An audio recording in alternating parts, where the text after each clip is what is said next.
It's now my pleasure to officially introduce our speaker for today, Jim Coughlin. Jim has mentored hundreds of staffing firm owners and has personally trained and developed thousands of industry recruiters and account managers around the globe to achieve triple digital sales and production rates.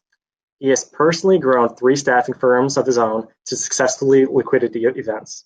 As creative director of ClubVMSA, he is in daily contact with global procurement, contingent workforce management, and talent executives around the globe to help learn the steps to gain instant credibility and influence with clients and prospects. He also is a master in simple management techniques that will have your staff producing at top levels and following your company's proven processes and practices. Personally, I've also listened in for Jim's daily chats that he hosts over at ClubVMSA. Every time it's a great conversation. So something to kind of follow up on to following the presentation. I think Jim's actually back to back. He's got his ClubVMSA daily chats every day, but I'll let him talk a little bit more about it. And I will jump off now. So Jim, you will have the spotlight for today's session. Thanks again for joining us today, and I'm excited for a great conversation. What a great intro. Thank you, Jacob. You're so nice. Appreciate it. Hi, everybody. No worries. No worries. Great. It's odd still looking at myself, wondering if there's people out there. I see up on my screen, there's like a couple people on the great. Thanks for coming. I want to take the time to give a bit of information about how to build credibility and become a perceived trusted advisor to your clients, to your hiring managers, and to people you want to influence. We talked a little bit about this in the earlier session. For those of you that were there, great. You got a little bit of background. I'm going to talk a bit about how to build credibility, why you would want to establish a relationship as a trusted advisor. And then we'll ask if you can ask questions about it. I'm primarily assuming, which is not really safe to do, but I'll assume that you're either a recruiter, an account manager that wants to build a trusted relationship, you're managing recruiters, or you're an owner. So we'll start with that. And I want to start with my only PowerPoint. Ready? There it is. Check it out. This is my PowerPoint. Isn't this great? This is something I call a credibility continuum. I talked about this in the last session. Just think of every relationship you have with everybody, the relationship you and I have right now, the relationship you have with your boyfriend, girlfriend, spouse, husband, wife, mother, father, child, teacher, boss, client, candidate, any relationship you have, you can plot that relationship on something I call a credibility continuum. And it's simply a line. That's why it's so simple. And at one end of the line is zero credibility. You know those people with zero credibility. You don't trust them. You don't like them. Okay. Now, zero credibility might be a stranger on the street if anybody ever goes outside anymore. You walk outside, everybody's got a mask. But you walk outside and I don't know you. I don't trust you. You don't have any credibility with me. Then at the other side of the spectrum, over here, see how I did that? I went from here to here. Over here is 100% credibility. There's some people that you have close to 100% credibility with. And there's some people that have close to 100% credibility with you. They're the people that I love that guy. I'll do whatever he says. If he says I should buy this kind of car, I'll buy that kind of car. If he says or she says I should go to that movie, I'll go watch that movie. I should watch that series on Netflix, I'll watch it. So obviously this has value, right? The more credibility you have with people, what? The more influence you have over them. Yeah, and influence, we talked about this last time. Influence is not a bad thing. Influence is a good thing. Leaders influence. You influence to do things that are good for them and others. Take a man to the moon and return him safely to Earth before the end of the decade. That's influence, okay? You got to influence candidates to consider the opportunity you're presenting to them. You got to influence hiring managers to consider interviewing the candidate that you're presenting. So influence is important. Credibility determines how much influence you have. So 0 to 100%. So the question is, how do I build credibility? I only know 3 ways to build credibility. Be conscious of what comes out of your mouth, what you say, the words you use, and how you use them are really, really important. It's like the first thing. Because until you say anything, your credibility position on this line doesn't move, does it? So if you have, 50% credibility with somebody and you don't say anything, it doesn't move one way or the other. So the first thing is what you say. The second thing is what you do, especially doing what you say you'll do. Okay. And the third thing is over time. So just a simple example of this, Jacob said to me before the call, okay, Jim, I need you on 10 minutes before the call. We start at 11:45 and I need you on at 11:35. I said, great, I'll be there. So that gave him some amount of credit. Okay, good. Jim says, I hope he keeps his word. And of course, I was on before him. So I'm good.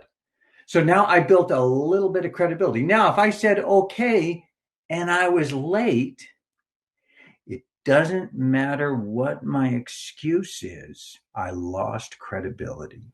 It's really important. Really, really important. So credibility is important. Now let's talk about, I can come back to credibility. Credibility happens in every relationship, every interaction, every phone call, every email, every text, every in-person conversation, every Zoom call.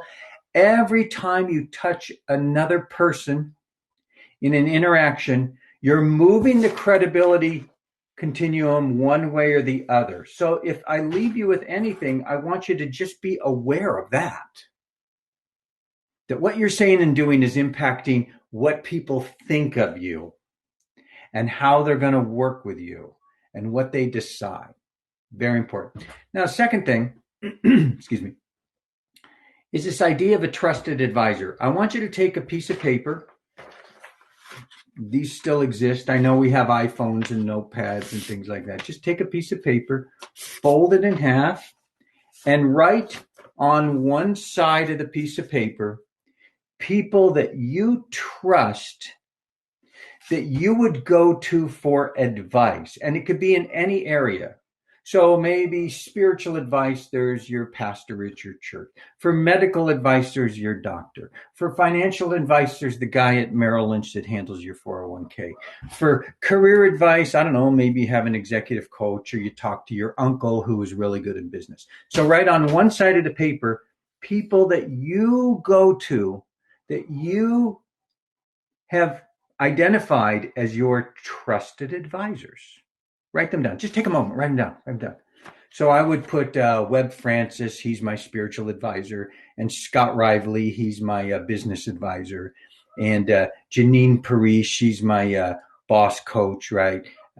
So trusted advisors. Write down the people that you trust. And write it on the left, leave a little space on the right. Go ahead and write it down. Don't just listen to me, do it. Pick up the pen and do it. Please. I should say please, right? I don't have enough credibility with you, please. Now, you got a few names down, just jot them down. Turn the paper to the other side and write down the names of people that see you as a trusted advisor and what kind of advice and in what arena they would come to you for. So, for example, there's a lot of people that come to me for yoga advice because I'm a yoga teacher. There's a lot of people that come to me for, recruiting advice because I teach recruiters how to recruit and staffing owners how to build their business. So I'm a trusted advisor for those people in that area. So one side of the paper is people that are your trusted advisors. The other side of the paper is the people that see you as their trusted advisor and in what area. You might be a trusted advisor to people in more than one area. I'm a trusted advisor to my daughters in business advice. They ask me for business advice all the time. It's unusual, right? Okay, now, last part of the exercise, and then I'll talk a little bit and then we can ask some questions. We will be ending at about 12:20 today. So get your questions ready. One side of the paper, these are the people that I see as my trusted advisor. On the other side of the paper, these are the people that see me as the trusted advisor. Okay. Now, here's what I want you to write next to each one of the people that are your trusted advisor. What did they do, and why do you see them as a trusted advisor? How did they build so much credibility with you that you go to them to get advice, direction, information, insight, right? So think about that. Well, my doctor, he's got the degrees on the wall and he works for Kaiser and he's a nice guy and he wrote a book on vegetarian diet and I think he's pretty cool. Okay. And my spiritual advisor, he's living the type of life that I want. So that's why he's got that credibility with me. Okay. So you write those. And the people that come, and then on the other side, the people that come, this is important to do. It's important that you become aware of why you seek people out for advice and why people seek you out for advice, because then you can influence that. But if you don't know, it's going to be a mystery. So you've got to take the time to assess first. So on the other side of the sheet of the paper, there's a good exercise. Here's the people that I influence in yoga. Why am I an influence to them? Because I practice every day and I study and I've become a master at it and I care about it. And that's why they come to me. So I have to analyze, why are people coming to me for this advice, for recruiting, for yoga, my kids for business? Because in these areas, I've worked at becoming an expert at it. And why do I go to advice to those people? Because they've worked at becoming an expert and they have credibility with me. Excuse me, cup of coffee. Take a few more seconds, just write that out. It doesn't take long to do it. I'm sure Jacob's doing it. I'm sure Janine's doing it. All the people on the call are doing it. One side of the paper is people that are my trusted advisors. Other side of the paper is people that see me as a trusted advisor. And why? The why is important. Now, once you've done that, this should now give you an idea of how you can develop to become a trusted advisor to your clients and prospects and candidates. So the candidates, when you call them at first, they may not perceive you as a trusted advisor. They see you as just another recruiter. The clients, when you call them at first, they don't see you as a trusted advisor. They see you as another supplier, another annoying supplier that's going to want to try to get background, feedback on the resume that they sent and more information on the job. And I'm the program manager. I don't know what the information on the job is. The hiring manager won't talk to me either, right? So your job is to become a trusted advisor to that hiring manager or program manager. Let's start with that person first. So if I'm going to be that person, that program manager's trusted advisor, what kind of things would be important to them to look for? So let's say my name is Bob McKenzie, and Bob McKenzie works for Agile One, and I'm sitting on the Delta Airline account for Agile One, and I'm the program manager. And we've gone from 4,000 contractors down to 1,000, and our business has shrunk because the travel airline's terrible. And I've got 20 suppliers, and you're a supplier that wants to become a trusted advisor for me because you eventually want to do business with me, if not at Delta, to some other account that I'm going to work with. What's important to me, Bob? Well, I'm dealing with an account that's downsizing. So maybe you want to bring to me not how do I get on the list, but you bring to me information that can be helpful for companies that are downsizing. It sounds like this, whether it's a call, an email, a text, doesn't matter, a snail mail, right? I usually use a call. Ring, ring. Hi, this is Bob McKenzie. Bob, this is Jim Coughlin. We haven't met, but your name came across my desk. Do you have a moment I can explain what I'm calling for? Yeah, sure. What's this about? Well, I work with the top, programs that are managed by MSPs, including other Agile One accounts. And I understand you're the manager at Delta and the industry's dropped. There's been a drop in contingent workers. So obviously you're not in the position of adding suppliers. Is that correct? He goes, yeah, we're not adding suppliers. Okay, great. That means we can talk casually for a moment. I wanted to give you some insight, if you're interested, on what other clients are doing to keep morale up with the contract workers when the company's going through a downsizing. This may not be the time to share that information, but if it is, we can talk about it or schedule another time. Because, yeah, that would be good. I'm now providing value.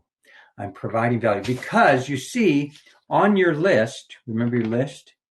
These are all the people that I see as my trusted advisors. The reason they're trusted advisor is because they add value. They tell me something or give me information I either don't have, don't know how to get, or don't have time to get. Think of my doctor at Kaiser. Here's Kaiser. That's my healthcare, right? Kaiser gives me information I don't have. You know, what's my blood pressure? I guess I could take it myself, but I can't analyze my own blood. They give me that. Don't have time to get, don't know how to get.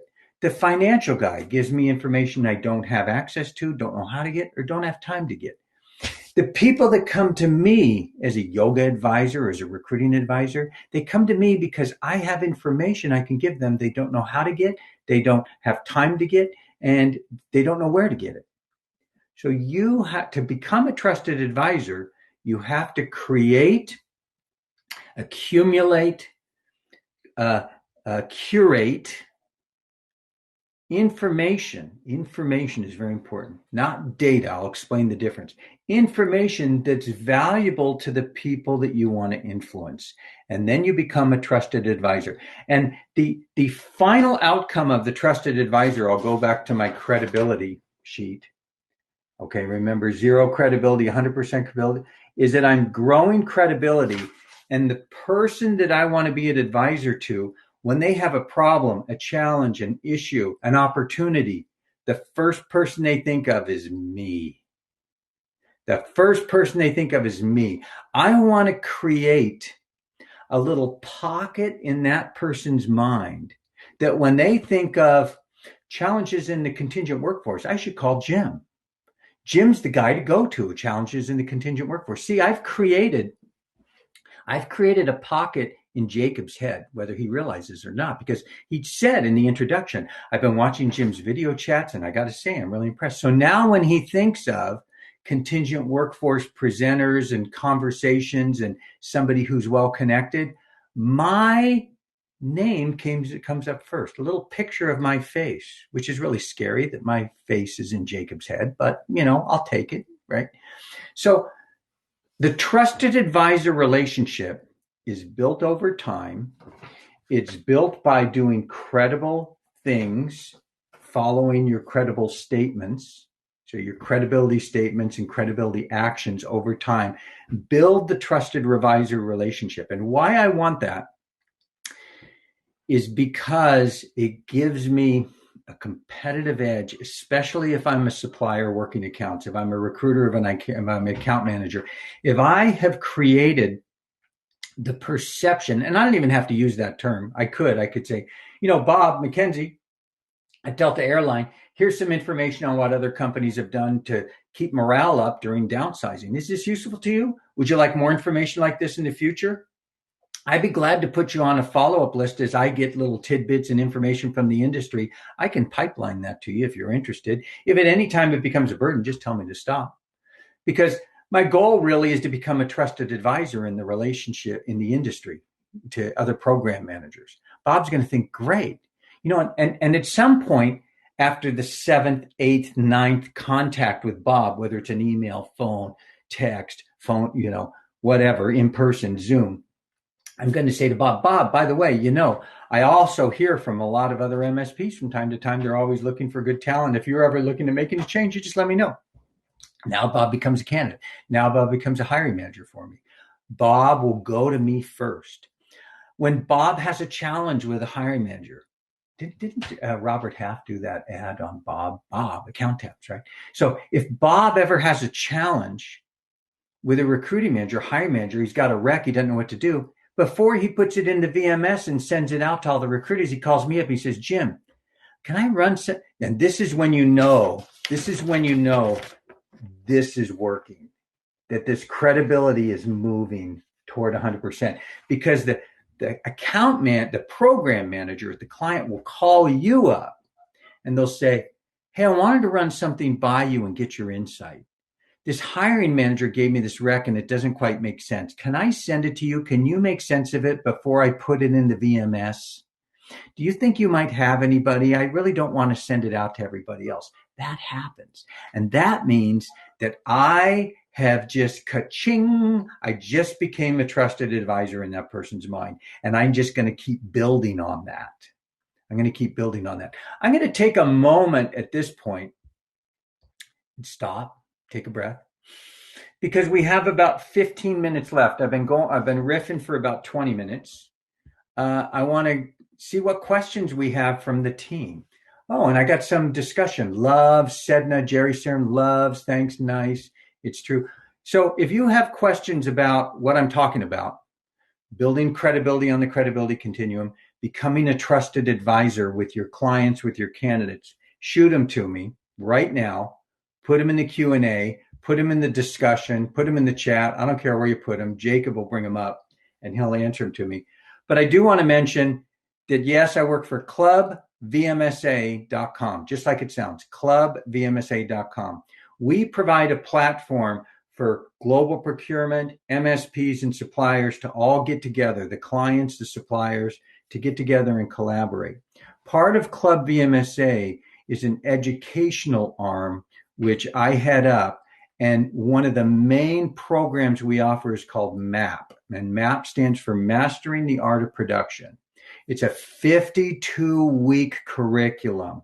It's over 110 hours of content, video for account managers, recruiting managers, recruiters, owners, how to manage your business in this environment. We've had over 25, 30 companies with more than double-digit increases in production. Okay. Oh, Joy, look at Joy said ClubVMSA is fantastic. Thanks, Joy. So if I have any questions from the audience, I'll take them now. Why don't you put it in the discussion, because I seem to be seeing that. And I'll be glad to take any questions. And if Jacob, if you see any questions in the Q&A and you want to read them to me, you can come back on. So I'm going to take a moment here. I'm going to take a sip of coffee. Everybody can do this at the same time. I'd like to hear about who's trusted advisors and why you trust them, or who you're a trusted advisor for and why they trust you. I'm a trusted advisor to Janine Paris, the CEO of BMSA. Hey, Jacob's back. Jacob, what do we got? Hey, I've actually got a question for you, Jim. Yeah, sure. So I've heard it before, not 100% related to credibility, but more so people's impressions towards you and everything in between. One of the questions I have is, the way I view credibility is that you're constantly building it over time. It takes a long time, but it could take seconds to ruin, right? You have one bad experience and your credibility is going down the drain. So I guess one of my questions is, personal question as well as for the audience, as everyone expands, their future careers and expands their networking and everything, along those lines, do you have any tips or insights on the whole building process of building your credibility? Like you mentioned, it's more so like doing the things you're actually telling these people. But outside of that, do you have any tips on ways, me as an individual or anyone in the audience can help build credibility with, someone they want to get closer with in regards to networking, or just anyone that really wants to kind of be positioned as a positive thought leader or role model for anyone out there? That's a great question, Jacob. And I'll answer that in a couple of ways. First, from my own personal experience, which is usually the best. Yeah. For me, I needed to be clear on how I wanted to be perceived and who I wanted to be perceived by. Okay. So for example, I wanted to be perceived as the person that really understood what it took to improve production in a recruiting office. That's how I wanted to be perceived. And what I had to do is I had to document and assess all of the things I knew about that. And I had to get crystal clear on how I managed to numbers, how I train people, how I manage people, how I encourage people. And once I knew how I wanted to perceive, then I had to identify who did I want to perceive me in that way? Other business owners, other recruiting managers, other owners of staffing firms, other recruiters. So then I know my audience. I know what I want my message to be to that audience. And then it's how do I create a marketing package? So my LinkedIn profile is all about recruiting. My Facebook profile is all about yoga. So I use different platforms for different messaging. It's a different, Yeah. there is some overlap, right? It's a little bit of a Venn diagram with the audiences that I influence. But then I'm going to start to share with that audience the experiences and the successes of the people I work with, not what I do, but what they got. This is important. So if I want to build credibility as a recruiting manager, I don't talk about what I did. I talk about the fact that TechServe, the company I worked with, had a 97% increase in submissions their first 2 months after using my program. I want to talk about how the close ratio on the jobs went from 5% to 15% in 6 months over at Rotator Staffing. I want to talk about the successes and the benefits that my audience got. That builds my credibility. Does that help? Great. Yeah, definitely. And it looks like we have a few more questions that came in too. Awesome. Lakshmi from the audience asked, "What's an effective way to introduce yourself to a client for the first time?" Take a big breath. Then make the call. Now, it depends upon if the introduction is on the phone or in person, right? So, Jacob, can I introduce myself to you? Of course. Hi, Jacob. My name's Jim Coughlin. I'm the creative director at ClubVMSA. Tell me about what you do. Hi, Jim. I work over at CPEL. I'm the marketing communications manager. So a lot of what I do is try helping, the overall CPEL brand and strengthening our relationships with some of our different partners and customers and everyone in between. That sounds exciting. So it sounds like you come in contact with a lot of interesting people. Yeah, definitely.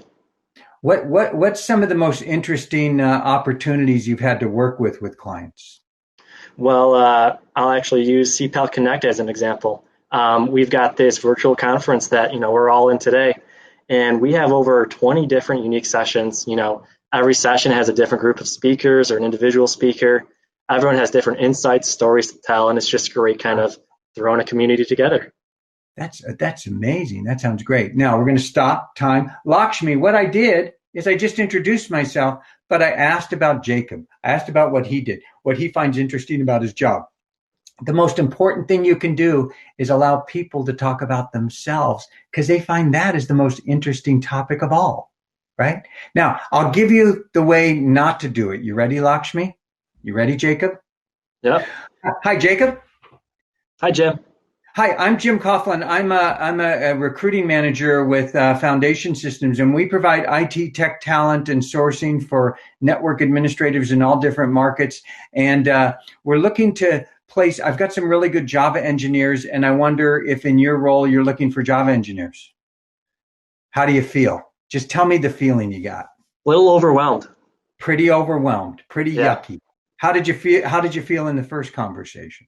First one was great. It was very natural, just like a normal everyday conversation. And that's what I want. So Lakshmi, you've got to, in our earlier presentation, we talked about a positioning statement. A positioning statement simply means what you state that positions yourself in the person's mind that receives it. So how you present yourself is critical, and you need to really, we don't have time to go into it, but we go into it in Mastering the Art of Production in our MAP program, how to write a positioning statement and rehearse it so that you're comfortable. You don't just wing the call. It looks like I'm winging it because I've rehearsed it for years and years and years. I've got about 5 more minutes if we got a few more questions. Yeah, we've got one more question in the chat, and it's a really good one. It's really relevant to what we've been talking about. So Great. Greg Daniel, he asked, when we, and we will, screw up and drop the ball, what are the steps to take towards rebuilding credibility? And real quick, someone asked if there will be a recording of this session. There will be. We'll follow up to all the attendees of the session with the full recording. I know Greg Daniel. Hi, Greg. Thank you, Jacob. Yeah. I screw up every day, every hour, almost every 10 minutes. Just ask Janine. But here's what you do when you mess up. You mea culpa. You humanize the mistake. The natural inclination is to cover it up and get defensive. And then that creates an invisible barrier, an insulator between the relationship of you and the person you want to talk with. So if I mess up, if I'm on a call with Jacob and I mess up, I say the wrong thing, I caught him at the wrong time. First thing I want to do is, Jacob, do you have a minute? I'm on the phone with you right now. Jacob, do you have a minute? Yeah, Jim, what's up? I need to make an apology to you because I messed up. Okay, yeah, no problem. I understand. Everyone kind of everyone messes up. Well, thank you, but I want to explain exactly where I messed up so I know what I did. See, what I did is I called the hiring manager when I knew it's against the program to do that, and I forgot because we have other programs where we can call the hiring manager, and I realized that could be a real severe violation of compliance. I will absolutely never, ever, ever do it again, and if there's anything you need from me, a written statement. So I'll come out a roll now. When you make a mistake, you want to face it, admit it, but first you want to say you're going to apologize. And you notice what I do with Jacob. Jacob, I need to make an apology for something I did. And then I don't say anything. I want that little bit of uncomfortableness until you notice he said, yeah, sure, no problem. Everybody makes mistakes. Caught me off guard. Yeah. I humanized it. I made him a little uncomfortable with my apology. I want that. I want him to go, oh, no problem. So now he's softened up a bit and we got human. We're not just all business. But then I don't want to leave it there. I want to explain exactly the mistake I made so he knows I know and I won't do it again. I just rebuilt credibility now because most people don't admit their mistakes. They don't apologize sincerely for them. They kind of give excuses. Oh, well, the manager called me. It wasn't my fault that I talked to the manager, right? And then they get defensive, and that tarnishes credibility as opposed to building it. We got about 2 minutes. Are there any other questions? Otherwise, I'll wrap with some final thoughts. ClubVMSA.com. You can contact me at jim@vmsexcel.com. Our email and phone numbers on the website. Mastering the Art of Production is the program that you want. Become a club member. Any other questions? No? We're all set. All right, Jacob. Thank you so much. I appreciate it. I do need to end early. I do have a video chat coming up in 10 minutes. I need to get on with my other guest. Of course. And thank you again, Jim. Great session. Don't even need presentation slides. It's a great interactive conversation. And thank you again to all the attendees that jumped in and joined the session itself. So thank you again for that. Thanks, everybody. Thanks, Jim. Thank you, everyone.